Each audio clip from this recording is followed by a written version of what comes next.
કેમ છો મિત્રો? લાસ્ટ લેક્ચરમાં સંચાલનના પાયાના કાર્ય વિસ્તારોનો અભ્યાસ આપણે શરૂ કર્યો અને એમાંનો એક કાર્ય વિસ્તાર ગઈકાલના લેક્ચરમાં આપણે પૂરો કર્યો અને તે એટલે માર્કેટિંગ સંચાલન અથવા તો બજારીય સંચાલન અથવા તો બજાર ક્રિયા સંચાલન. ખૂબ સરસ છે. સંચાલનના કાર્ય વિસ્તારોમાં હર વખતે મોટે ભાગે જેને તમારી ભાષામાં આઈએમપી કહી શકાય તેવો કાર્ય વિસ્તાર એ માર્કેટિંગ સંચાલન હતો. ત્યાર પછીનો બીજો કાર્ય વિસ્તાર છે માનવ સંસાધન સંચાલન. ઓકે બેટા, ધંધાકીય એકમમાં જમીન હોય, મકાન હોય, મશીનરી હોય, ફર્નિચર હોય, વાહનો હોય, આ દરેક સાધન સુવિધાઓનું દરેક ધંધાકીય એકમ જતન કરે છે. કારણ કે એને ખબર છે કે આ સાધનો જો સુવ્યવસ્થિત રીતના સાચવેલા હશે તો સાધ્ય વધુ સરળતાથી સિદ્ધ થઈ શકશે. પરંતુ જેમ મશીનો, વાહનો, મકાન, જમીન આ જેટલું મહત્વનું છે, પણ આ તો નિર્જીવ સાધનો છે. એટલે કોઈ કેમ કીધું છે કે જો નિર્જીવ સાધનોનું જતન કરવાથી એકમની ધ્યેયને સરળતાથી પાર પાડી શકાતો હોય તો એકમના સજીવ સાધન રૂપી કર્મચારીનું જો જતન કરવામાં આવે, માનવીની શક્તિનું જો યોગ્ય રીતના કાળજી કદર કરવામાં આવે તો શું ના થઈ શકે.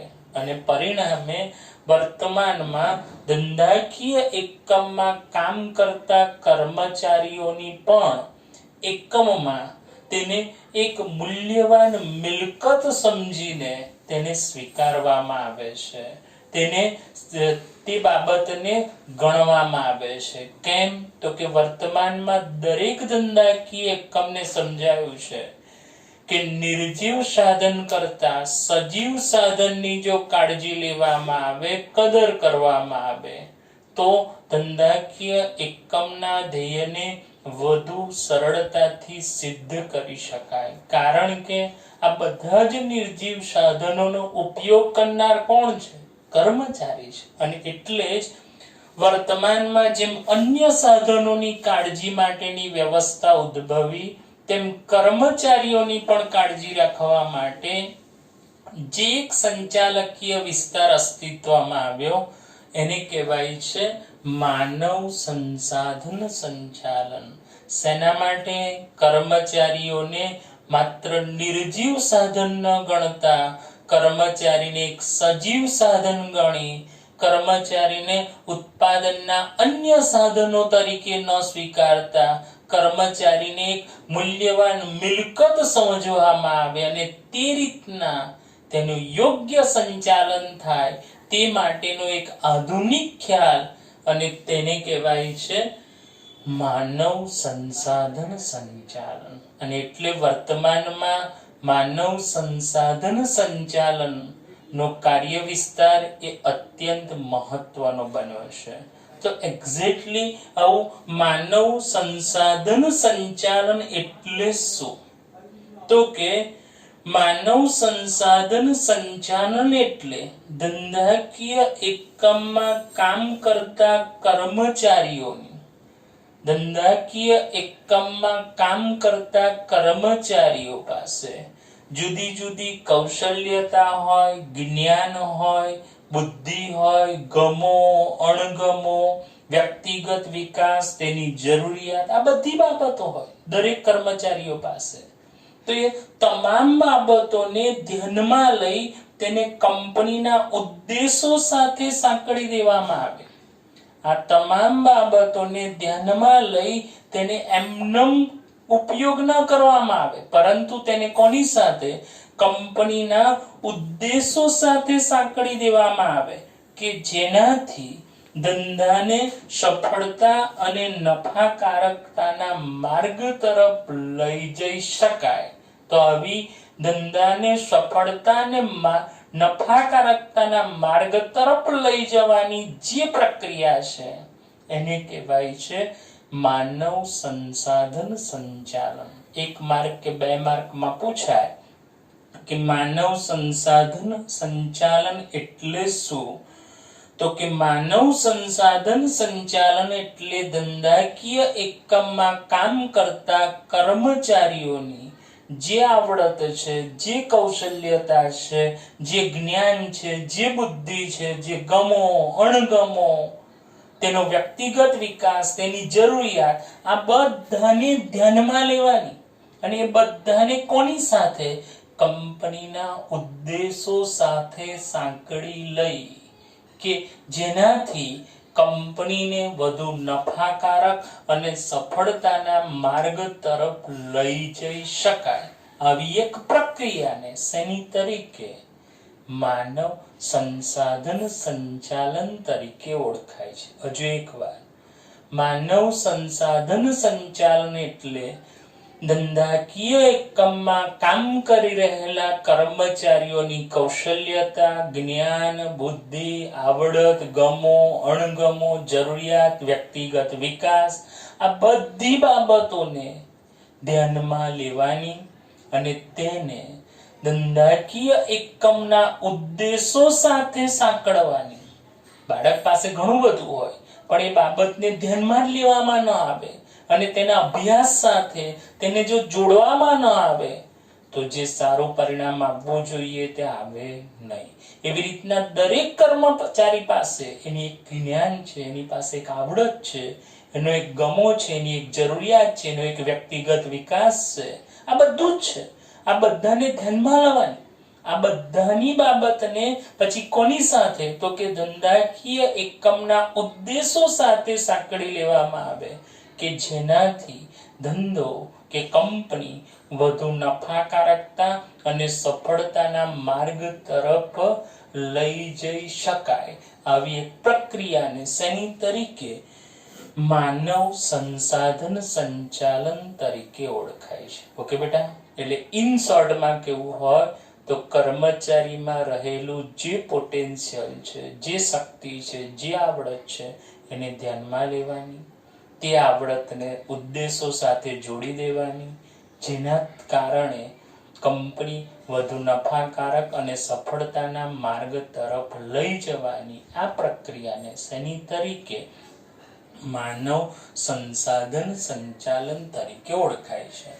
આવા માનવ સંસાધન સંચાલનના કેટલાક લક્ષણો છે. એમાંનું પહેલું લક્ષણ છે માનવ સંસાધન સંચાલનમાં કર્મચારીને ભરતી, તાલીમ, દોરવણી, બઢતી જેવા વિવિધ કાર્યોનો સમાવેશ થાય છે. એટલે કીધું ને, ખાલી કર્મચારીની નિમણૂક કરી દેવાથી માનવ સંસાધનનું કાર્ય પૂરું થતું નથી. તેમાં ભરતી, બઢતી, તાલીમ, તેને બઢતી, તેનો વિકાસ, આ બધી બાબતોનો સમાવેશ શેમાં? માનવ સંસાધન સંચાલન. એટલે પહેલો મુદ્દો વિવિધ કાર્યોનો સમાવેશ. ત્યાર પછીનો બીજો મુદ્દો છે માનવ સંસાધન સંચાલન દ્વારા કર્મચારીના વ્યક્તિગત ધ્યેયને એકમના ધ્યેય સાથે સાંકળી લેવામાં આવે છે. કર્મચારીના વ્યક્તિગત ધ્યેયને સાંકળી કંપનીના ધ્યેયને સિદ્ધ કરવામાં આવે છે. એટલે વ્યક્તિગત ધ્યેય અલગ હોય અને કંપનીનો ધ્યેય અલગ હોય તેવું હોતું નથી. એટલે કર્મચારીના વ્યક્તિગત ધ્યેયને કોની સાથે સાંકળી લેવામાં આવે?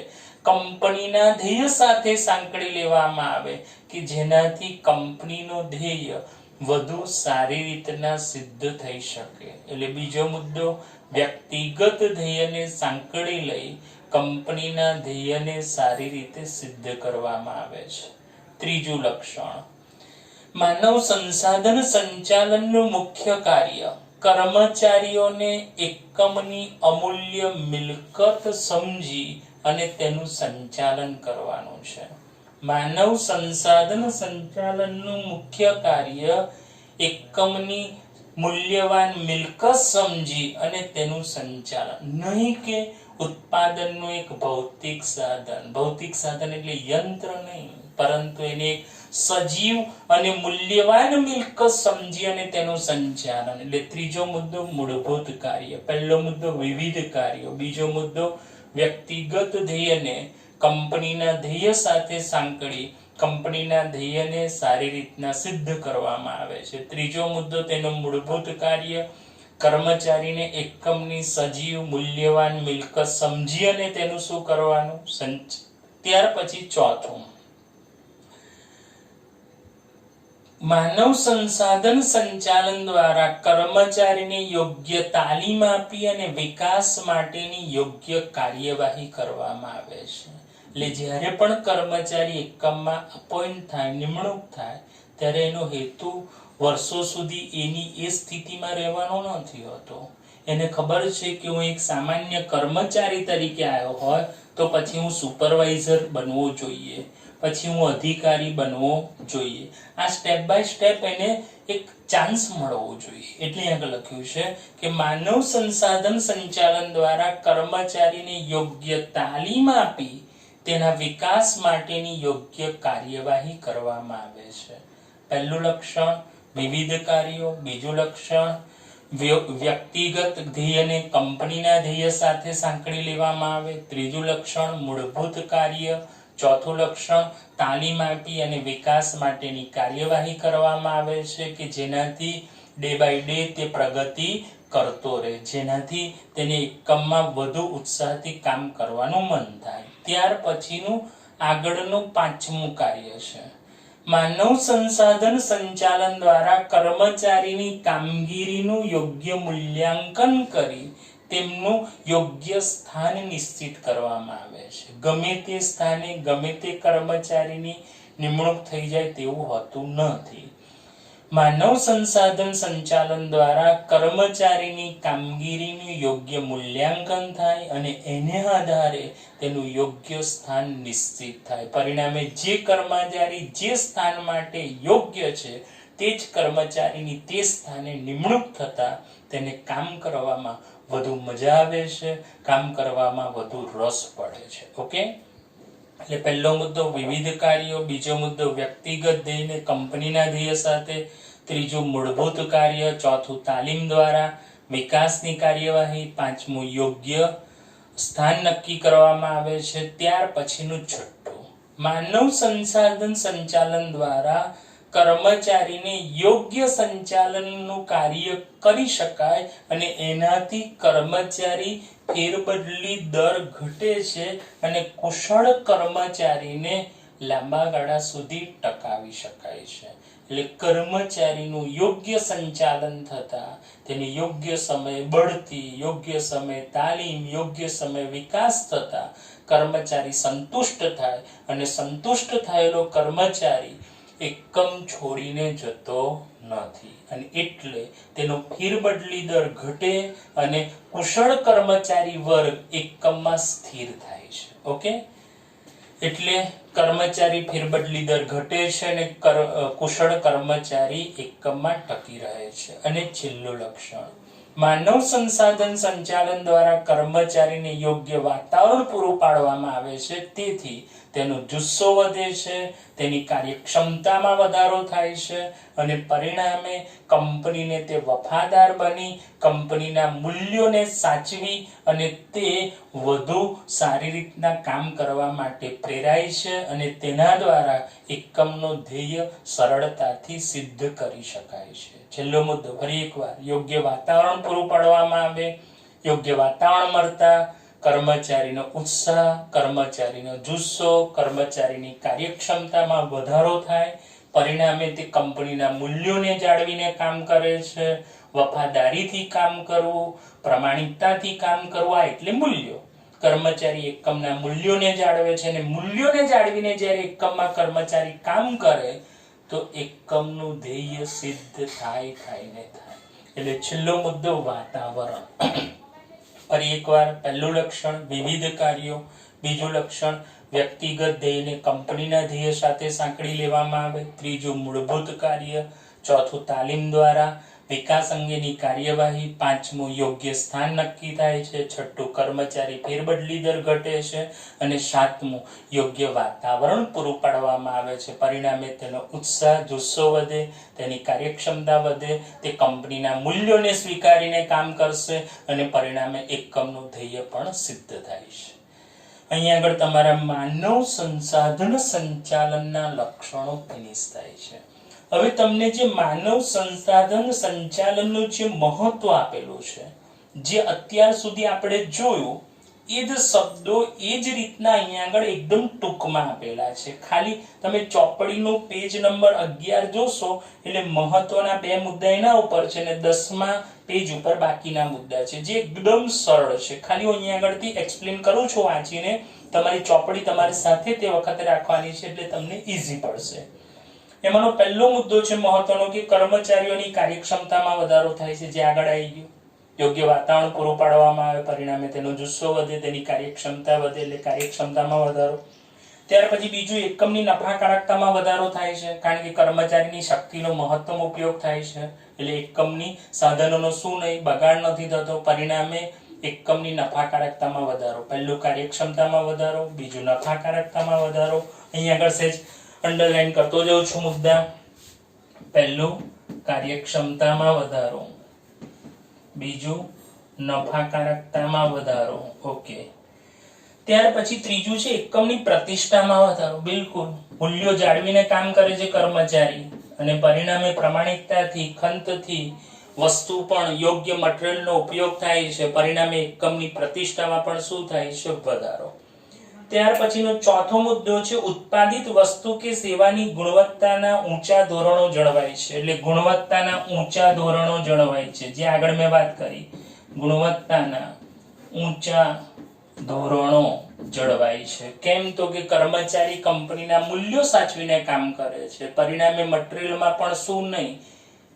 ફેરફાર નહીં. જે પ્રમાણેનું મટીરીયલ નક્કી થાય છે એવા જ મટીરીયલનો ઉપયોગ થાય છે અને પરિણામે વસ્તુની ગુણવત્તાના યોગ્ય ધોરણો જળવાય. ત્યાર પછીનો આગળનો મુદ્દો છે માનવ સંસાધન સંચાલનથી કર્મચારીઓમાં જૂથ ભાવનાનો વિકાસ થાય છે. યસ, જૂથ ભાવનાનો વિકાસ. અમે એક છે એમ બની અને કામ કરે છે. શેને લીધે? માનવ સંસાધન સંચાલનને લીધે. કેમ? તો કે દરેક કર્મચારીને પોતાનું યોગ્ય સ્થાન મળે છે, યોગ્ય કામ મળે છે, પરિણામે સંઘર્ષ નહીં. અને સંઘર્ષ નહીં એટલે એક સૂત્રતા આવે છે, જેને કહેવાય છે જૂથ ભાવનાનો વિકાસ. પહેલો મુદ્દો કાર્યક્ષમતા વધે છે, બીજો નફાકારકતા વધે છે, ત્રીજો એકમની પ્રતિષ્ઠામાં વધારો થાય છે, ચોથો ગુણવત્તાના ઊંચા ધોરણો જળવાય છે, પાંચમું જૂથ ભાવનાનો વિકાસ થાય છે. ત્યાર પછીનો છઠ્ઠો છે ઉત્પાદનના સાધનોનો મહત્તમ ઉપયોગ થઈ શકે છે. ઉત્પાદનના સાધનોનો મહત્તમ ઉપયોગ, જે આગળ મેં કીધેલું છે. ત્યાર પછી આ પણ આગળ આવી ગયેલો છે કર્મચારીઓની ફેરબદલી દરમાં ઘટાડો. કર્મચારીઓની ફેરબદલી દરમાં ઘટાડો, કારણ કે એમને યોગ્ય વાતાવરણ આપવામાં આવે છે, યોગ્ય સમયે યોગ્ય બઢતી, યોગ્ય સ્થાન તેમને મળે છે, પરિણામે એવો કર્મચારી અસંતુષ્ટ નહીં તો સંતુષ્ટ, તો આપોઆપ એની ફેરબદલી દરમાં શું થાય? ઘટાડો થાય.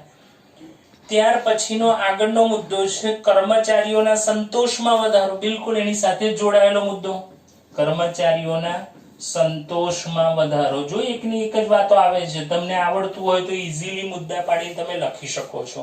અને છેલ્લો મુદ્દો છે મહત્વનો, માનવ સંસાધન સંચાલનને કારણે કર્મચારીને પૂરતો કાર્ય સંતોષ મળે છે, જેથી ઔદ્યોગિક વાતાવરણ, શાંતિનું વાતાવરણ ઊભું થાય છે.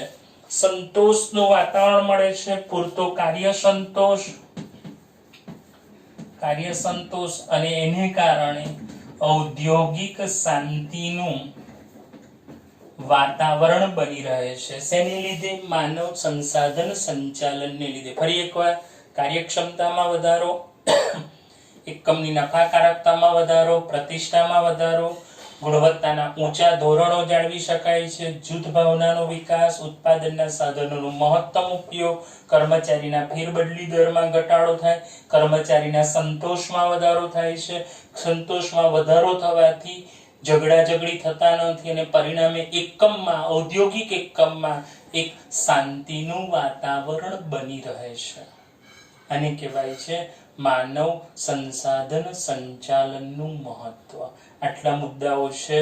આવી રીતના પણ ટૂંકમાં પણ તમે યાદ રાખી શકો છો. સૂત્રાત્મક પદ્ધતિનો આમાં ઉપયોગ નથી કર્યો, પણ તેમ છતાં મેં મુદ્દા પાડ્યા છે. એ મુદ્દાને આધારે તમે યાદ રાખી અને તૈયારી કરી શકો છો. ઓકે બેટા, આખો આ ટોપિક તમારો માનવ સંસાધન સંચાલનનો છે. કોઈક વાર તમને ખાલી લક્ષણો પણ પૂછાય, કોઈક વાર તમને મહત્વ પણ પૂછી શકાય, પણ આપણે તૈયારી કરી દેવાની બંને. એટલે ઇઝીલી ગમે ત્યારે ગમે તે પૂછાય તો તમે લખી શકો. એકવાર ખાલી છેલ્લે ફરી એકવાર માનવ સંસાધન સંચાલનની વ્યાખ્યા યાદ કરાવી દઉં. ધંધાકીય એકમમાં કામ કરી રહેલા કર્મચારીઓમાં રહેલી જે કૌશલ્ય, જે આવડત, જે જ્ઞાન, જે બુદ્ધિ, જે ગમો અણગમો, જરૂરિયાત, વ્યક્તિગત વિકાસ, આ બધાને ધ્યાનમાં લઈ તમે કોઈની અંદર સારી વાત હોય એને ધ્યાનમાં ના લો તો એને ના ગમે. તમે સારું વાંચો 4 કલાક અને હું એને ધ્યાનમાં ન લઉં તો તમને ના ગમે. તો કર્મચારીમાં રહેલી આ જે વાતો છે એને ધ્યાનમાં લઈ એને કોની સાથે? ધંધાના ઉદ્દેશો સાથે સાંકળી લેવામાં આવે એટલે આપોઆપ એકમ વધુ નફાકારકતા અને સફળતાના માર્ગ તરફ દોરી જઈ શકાય. આવી એક પ્રક્રિયાને બોલાય છે માનવ સંસાધન સંચાલન. ઓકે બેટા, એટલે અહીંયા આગળ આપણો માનવ સંસાધન સંચાલનના કાર્ય વિસ્તાર વાળો ટોપિક ફિનિશ થાય છે. હવે નેક્સ્ટ ટોપિક જે આપણો એક નાણાકીય સંચાલન અને એક ઉત્પાદન સંચાલન, જે બે બાકી છે એ નેક્સ્ટ પીરિયડમાં જોઈશું. Okay, C you on next.